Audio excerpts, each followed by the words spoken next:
السلام علیکم عزیز طلباء، آج ایک نیا لیکچر کے ساتھ آپ کی خدمت میں حاضر ہوں۔ آج ہم آپ کو قرارداد پاکستان کی کہانی سناتے ہیں کہ کس طرح لاہور ریزولوشن،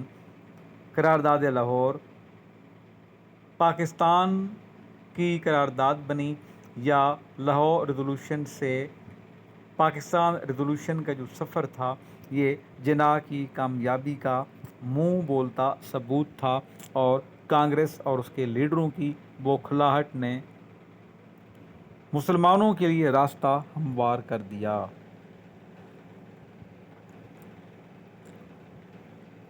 قرارداد لاہور مارچ 1940 میں مسلم لیگ کے سالانہ اجلاس میں منظور ہوئی۔ مسلم لیگ کا یہ سالانہ اجلاس 22 مارچ سے 24 مارچ تک لاہور میں قائد اعظم محمد علی جناح کی صدارت میں منعقد ہوا۔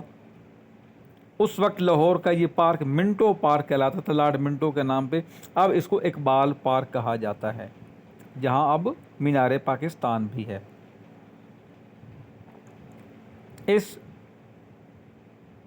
تاریخی اجلاس میں بنگال کے لیڈر تھے مولوی فضل حق، یا جنہیں اے کے فضل حق بھی کہا جاتا ہے۔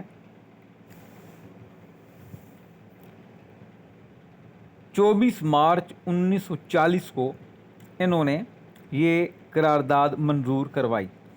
23 مارچ کو یہ قرارداد پیش ہوئی اور 24 مارچ کو یہ منظور ہوئی۔ اس کا اصل نام قرارداد لاہور تھا، لیکن بعد میں قرارداد پاکستان کے نام سے مشہور ہوئی۔ کیوں مشہور ہوئی یہ بھی ہم آپ کو بتاتے ہیں۔ اس قرارداد میں بر صغیر کے مسلمانوں کا جو سیاسی نصب العین تھا اس کا فیصلہ کیا گیا تھا، اور برطانوی ہندوستان کی آئینی حدود میں رہتے ہوئے یہ مطالبہ کیا گیا کہ آل انڈیا مسلم لیگ کا یہ اجلاس نہایت غور و خوض کے بعد اس ملک میں مسلمانوں کے لیے صرف ایسے آئین کو قابل عمل اور قابل قبول قرار دیتا ہے جو جغرافیائی اعتبار سے باہم متصل خطوں کی صورت میں حد بندی کا حامل ہو، اور بوقت ضرورت ان میں اس طرح رد و بدل ممکن ہو کہ جہاں جہاں مسلمانوں کی اکثریت با اعتبار تعداد ہو، جیسے کہ ہندوستان کے شمال مغربی اور مشرقی علاقے ہیں، انہیں آزاد ریاستوں کی صورت میں یکجا کر دیا جائے، اور ان میں شامل ہونے والی وحدتیں خود مختار اور حاکمیت کی حامل ہوں۔ اب یہاں پہ ایک چیز آپ نے یاد رکھنی ہے کہ قرارداد لاہور کے اندر کسی ایک ریاست کا مطالبہ نہیں کیا گیا، بلکہ بہت ساری ریاستیں خود مختار ہوں گی۔ ٹھیک ہے، یہ بات آپ نے ذہن میں رکھنی ہے۔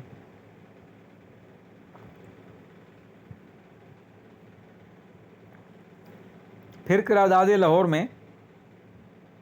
پاکستان کا ذکر نہیں ملتا، کیونکہ پاکستان کا تصور ہی نہیں تھا۔ چودھری رحمت علی نے گول میز کانفرنس کے دوران جناح صاحب کے ساتھ بیٹھ کے چائے شائے پی بار ہوٹل میں، اور انہیں پاکستان کا آئیڈیا دیا۔ جناح صاحب نے انہیں کہا کہ بھائی یہ ایک بچے کی بات ہے، یہ کوئی قابل عمل پلان نہیں ہے۔ اور جب قرارداد لاہور کا تذکرہ بھی ہوا، جب قرارداد لاہور لکھی جا رہی تھی، تو وہاں بھی کسی نے کہا کہ جی یہ اس کا نام قرارداد پاکستان رکھا جائے، تو جناح صاحب نے کہا نہیں، اس کی کوئی ضرورت نہیں ہے، یہ لاہور میں قرارداد منظور ہو رہی ہے، اس لیے اس کا نام قرارداد لاہور ہی ٹھیک ہے۔ تو جناح صاحب کے ذہن میں پاکستان کا آئیڈیا نہیں تھا کوئی، ان کا اصل جو آئیڈیا تھا ہندوستان کے مسلمانوں کو ان کے حقوق دلانے کا آئیڈیا تھا۔ تو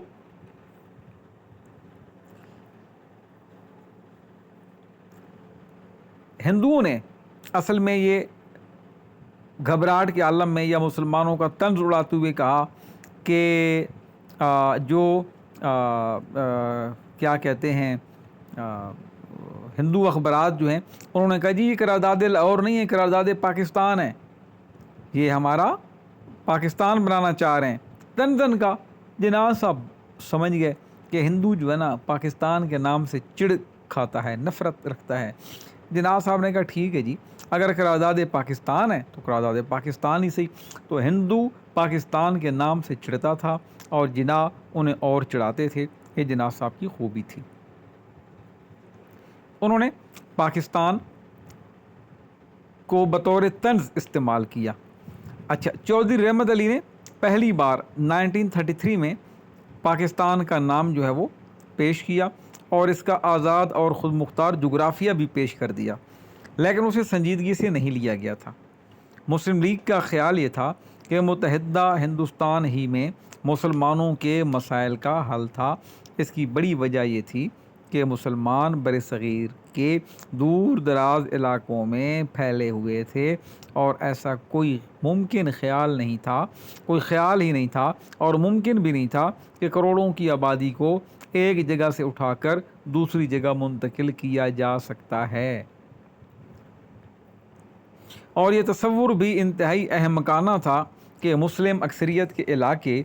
اتنی بڑی تعداد میں جو اضافی آبادی آئے گی ان کا بوجھ برداشت کر سکیں گے۔ تو یہی وجہ تھی کہ قرارداد لاہور میں جن آزاد مسلم ریاستوں کی بات کی گئی تھی وہ مسلم اکثریتی علاقوں پر مشتمل تھیں اور ہندوستانی آئین کی حدود میں رہ کر کی گئی تھیں،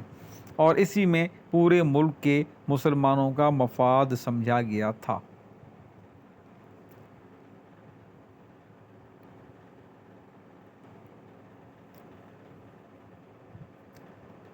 تو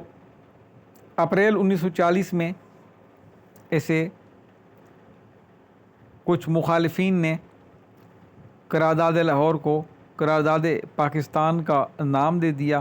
اور ہندوؤں نے بڑے مزے سے تنزیہ طور پر اس کو چھاپا، اور اس کی بڑی وجہ یہ تھی کہ 1933 میں چودھری رحمت علی نے جب ہندوستان میں ایک کہا کہ جی مسلمان ریاستیں جو ہے نا 15 مسلمان ریاستیں شامل ہوں گی، چودھری رحمت علی نے کہا تھا، یہ ان کا خیال تھا کہ 15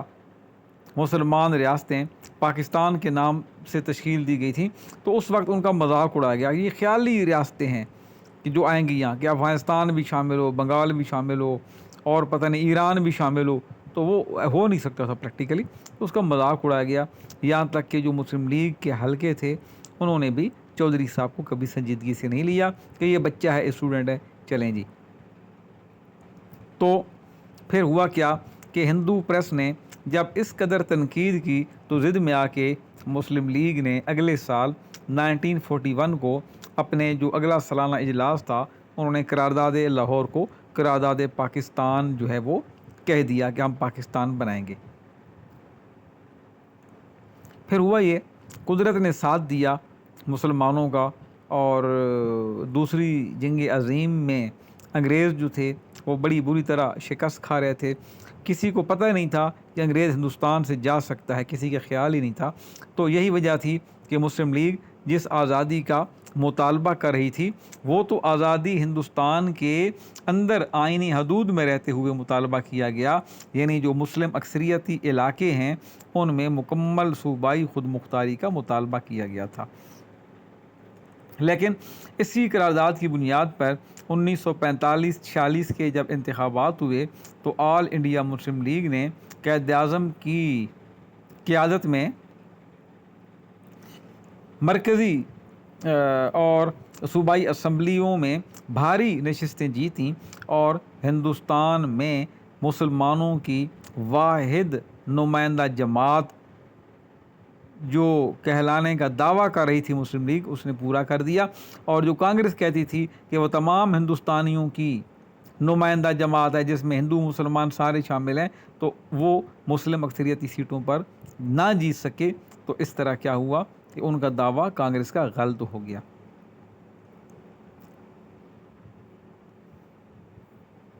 تو بہرحال اس میں جو قرارداد تھی، اس کا جو متن تھا، اس میں یہ کہا گیا تھا کہ جو گورنمنٹ آف انڈیا کا ایکٹ ہے 1935، اس میں شامل وفاق کی جو تجویز ہے یہ کوئی مناسب اور ناقابل عمل ہے، یہ نامناسب ہے اور ناقابل عمل ہے، یہ کہا گیا۔ پھر یہ کہا گیا کہ کوئی بھی آئینی منصوبہ اس ملک میں مسلمانوں کے لیے قابل قبول نہیں ہوگا جب تک جغرافیائی طور پر جو جڑی ہوئی اکائیاں ہیں یا صوبے ہیں ان کی حد بندی نہ کی جائے، اور ان خطوں میں جہاں مسلمان آبادی کے اعتبار سے زیادہ ہیں، جیسے کہ ہندوستان کے شمال مغربی اور مشرقی علاقوں میں، ان کو آزاد ریاستوں کی شکل دی جائے۔ اس کے علاوہ کہا گیا کہ آئین میں مسلم اکائیاں یعنی صوبے اور خطوں میں غیر مسلم جو اقلیتیں ہیں اور دیگر علاقوں کے جو مسلمان ہیں جو اقلیت میں ہیں ان کو، یعنی جہاں جہاں ہندو اقلیت میں ہیں یا مسلمان، انہیں مذہبی، ثقافتی، اقتصادی، سیاسی اور انتظامی جو حقوق ہیں ان کے تحفظ کی ضمانت دی جائے۔ اور یہ کہا گیا کہ جو آئین میں یہ گنجائش رکھی جائے کہ مسلم خطے دفاع میں، خارجہ امور، رسل و رسائل پر عمل درآمد کرنے اور دوسری ضروری امور کے اختیارات پر بھی قابض ہو سکیں، یعنی جو مسلم خطے ہیں ان کو صحیح اختیارات دیے جائیں۔ اچھا، یہ جو قرارداد لاہور تھی یہ انگریزی میں لکھی گئی اور اس کا اردو ترجمہ مولانا ظفر علی خان نے پیش کیا تھا، اور اس کی تائید میں چودھری خلیق الزمان، ٹھیک ہے، خان اورنگزیب خان، حاجی سر عبداللہ ہارون، نواب اسماعیل خان، قاضی محمد عیسیٰ، بیگم مولانا محمد علی جوہر، آئی چندریگر اور مولانا عبد الحامد بدایونی اور جو دوسرے مسلم اکابر تھے یا جو رہنما تھے انہوں نے بھی تقاریر کی وہاں پہ لاہور میں جب سارے لوگ سن رہے تھے۔ اب یہ بڑی مزے کی بات ہے کہ ہم ہر سال یوم پاکستان مناتے ہیں۔ قرارداد پاکستان کی یاد میں، چونکہ پاکستان بنا تھا نا اس کی وجہ سے، تو قرارداد پاکستان کی یاد میں قیام پاکستان سے لے کر 1955 تک کبھی بھی 23 مارچ کے جو دن تھا یہ یوم پاکستان کے طور پر نہیں منایا گیا، اور 24 مارچ کو یہ منایا جاتا تھا دن، کیونکہ قرارداد لاہور جو تھی یہ 24 مارچ کو پاس ہوئی تھی، تو 1947 کے بعد سے 1955 تک یہ 24 مارچ کو ہی دن منایا جاتا تھا، 23 مارچ کو نہیں منایا جاتا تھا۔ پھر 1956 میں کا جو پہلا آئین تھا اس کی جو منظوری ہوئی تو وہ ہوئی 23 مارچ کو، تو پھر یوم جمہوریہ منا لیا گیا 23 مارچ کو، اور یہ قومی تعطیل کا دن تھا۔ اور اس کے بعد اگلے 2 سال یعنی 1957 میں اور 1958 میں بھی یہ دن منایا گیا۔ اکتوبر 1958 میں جب مارشل لا لگا تو 23 مارچ 1959 کو ایوب خان کے زمانے میں آخری بار یوم جمہوریہ منایا گیا، اور 1960 سے لے کے اور پھر پاکستان میں ہر سال سرکاری طور پر جو یہ جو 23 مارچ کا دن ہے اب یہ یوم پاکستان کے طور پر منایا جاتا رہا۔ پہلے یہ جو یوم جمہوریہ منایا جاتا تھا اب اس کا نام یوم پاکستان کر دیا گیا۔ تو اب آپ دیکھتے ہیں کہ 23 مارچ ہمارے یہاں جوش و جذبے سے منایا جاتا ہے، اور اس میں پریڈ بھی ہوتی ہے اور ساری چیزیں دیکھی جاتی ہیں، لوگ ان کو دیکھنے آتے ہیں دور دراز علاقوں سے اسلام آباد کے اندر۔ تو یہ اصل میں جو قرارداد تھی یہ 23 مارچ کو پیش ہوئی تھی، جو منظوری ہوئی تھی اس کی وہ 24 مارچ کو ہوئی تھی۔ تو یہ بھی ایک الگ بات ہے، ہم اس کو 23 مارچ کے ساتھ ہی منا لیتے ہیں، اصل میں 24 مارچ ہی ہونی چاہیے تھی، لیکن چلیں بہرحال یہ ایک قرارداد لاہور تھی جس کے بارے میں آپ کو بنیادی معلومات میں نے بتا دیں، اور ہوپ فلی کہ آپ کو اس کی جو اہمیت ہے وہ سمجھ میں آ چکی ہوگی۔ آپ تمام طالب علموں کا بہت شکریہ۔ اللہ حافظ۔